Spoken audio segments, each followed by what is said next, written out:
Hello everyone and welcome back. In today's video, I'm going to show you how to change the Google Chrome theme and customize your Google Chrome background step by step.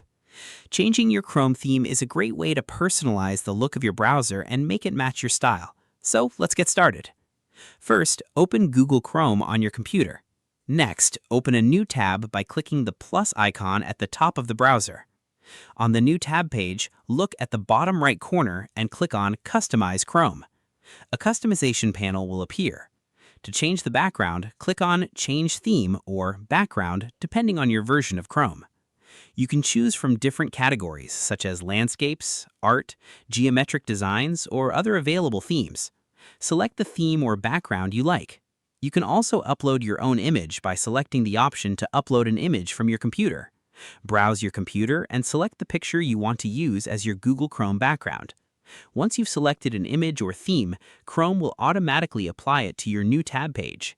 You can also customize the browser's color and appearance by selecting a different color option in the customization panel. When you're satisfied with your choices, simply close the customization panel. Your new Google Chrome theme and background will now be applied. If you ever want to change it again, simply open a new tab and click Customize Chrome. And that's it. You've successfully changed the Google Chrome theme and background. Thanks for watching. If you found this tutorial helpful, don't forget to like, subscribe, and turn on notifications for more Google Chrome tips and tutorials. See you in the next one.